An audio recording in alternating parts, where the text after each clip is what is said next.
Bonjour et bienvenue dans un nouvel épisode de Comics Code, un épisode dans lequel on va parler du deuxième et dernier tome de Little Monsters, la série vampirique de Jeff Lemire et Dustin Nguyen.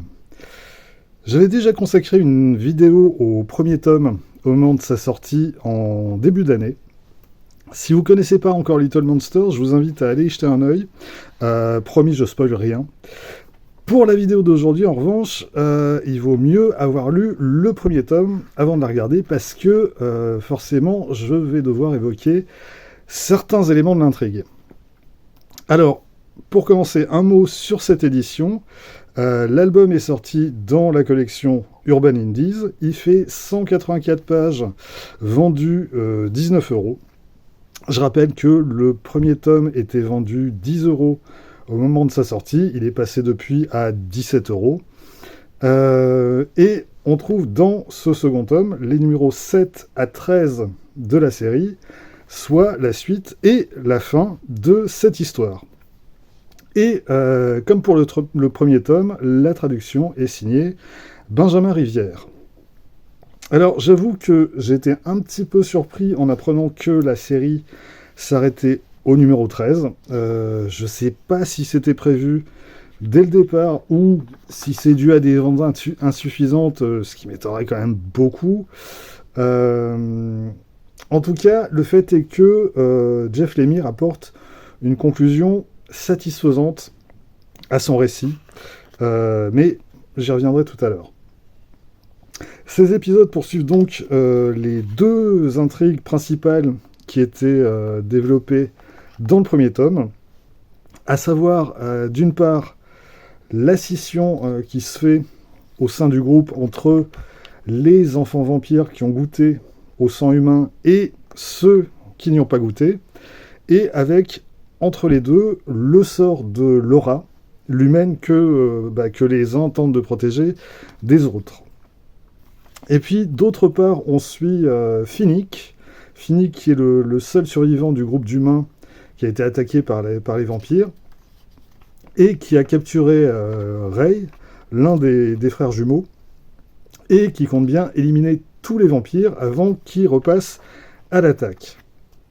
On en était là au terme du premier tome, et ce second tome va essentiellement servir à résoudre ces deux intrigues, et il va aussi revenir sur la question des aînés, où ils sont partis, pourquoi ils sont partis en laissant seuls les enfants, et quand est-ce qu'ils vont revenir, si ils reviennent un jour.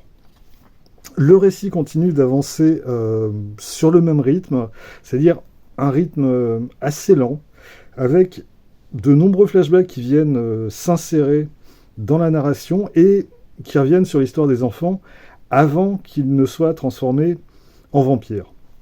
Alors, moi, ce rythme lent, il ne me dérange pas, et il me dérange d'autant moins quand on lit ces épisodes d'une traite.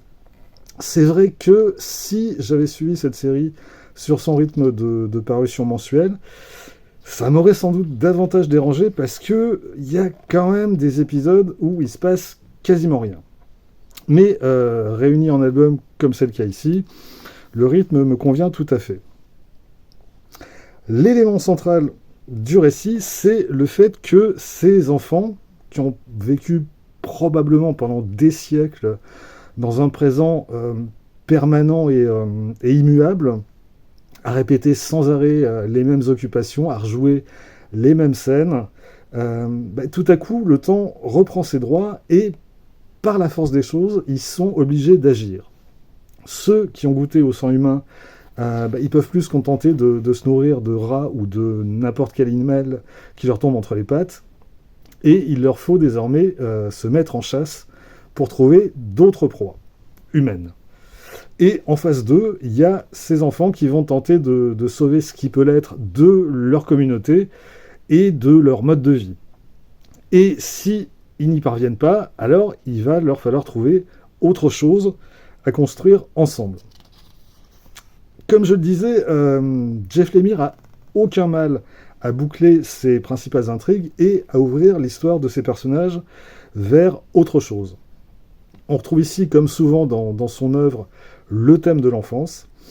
Ici, c'est une enfance qui s'est prolongée pendant une éternité, et face à un changement brutal, la question pour ces enfants est désormais de grandir et de consacrer leur vie à quelque chose d'autre, quelque chose qu'il va leur falloir construire eux-mêmes, à condition qu'ils survivent à leur poursuivant ou qu'ils ne s'entretuent pas, évidemment. Au dessin, Dustin Nguyen continue de faire un vraiment très chouette boulot, tout en noir et blanc et en nuances de gris. Son trait, je le trouve plus nerveux, plus sec que sur Ascender ou Descender. C'est aussi sans doute l'absence de couleur qui donne cette impression, mais ça colle parfaitement bien à cet univers, aux scènes qui se déroulent de nuit pour la plupart, aux décors de ruines dans lesquels évoluent les personnages, et puis aussi à la violence de la série, qui en général frappe sans prévenir. Un petit mot sur cette version française et sur la traduction de Benjamin Rivière, qui, dans l'ensemble, me paraît tout à fait bien. Par contre, il a manqué quand même une dernière relecture avant publication, parce que on trouve 2-3 pétouilles dans les dialogues, un mot qui manque dans une réplique, un mot en trop dans une autre. C'est le genre de choses qu'une relecture attentive aurait permis d'éviter, et qu'on est quand même en droit d'attendre de la part d'un éditeur comme Urban. Petite précision également, lorsqu'il est question du personnage de Romy, Benjamin Rivière utilise dans ce tome le pronom « yel », ce qui est effectivement la traduction du pronom « they » qu'utilise Jeff Lemire en VO. Romy est un personnage non genré, donc c'est parfaitement logique d'utiliser et c'est surtout conforme à la version originale d'utiliser ce pronom. Et pourtant, pour je sais pas quelle raison, c'était pas le cas dans le premier tome, où Romy était genrée au féminin. J'ai vérifié vite fait pour être sûr. Alors, je sais pas si c'était une erreur de traduction ou un choix éditorial. Quoi qu'il en soit, soyez pas étonnés si ici, Romy, c'est plus elle, mais c'est Yel. On va terminer par les bonus de ce tome 2. Ça va aller très vite, parce que c'est juste 2 pages, et 2 variantes cover, toutes les 2 signées Raphaël Albuquerque. C'est un peu chiche, chaque numéro en VO avait au moins droit à une variante cover, donc j'aurais bien aimé en voir quelques-unes de plus, mais bon, il faudra bien se contenter de ces 2 pages. Donc, globalement, bonne lecture en ce qui me concerne. On reste dans les thématiques classiques de Jeff Lemire. J'aurais peut-être aimé que son récit ait un peu plus d'ampleur, qu'on ne reste pas uniquement sur les mêmes personnages d'un bout à l'autre de la série, mais ça reste une bonne lecture. Le travail de Dustin Nguyen est toujours aussi chouette. Donc, même si je rangerai sans doute pas Little Monsters parmi les meilleures œuvres de Jeff Lemire, dans l'ensemble, je conseille. Voilà, c'est tout pour aujourd'hui. On se retrouve très vite pour la suite. D'ici là, vous pouvez vous abonner à cette chaîne, laisser un commentaire, partager cette vidéo sur les réseaux sociaux et surtout, lire des comics. Soyez sages et à bientôt.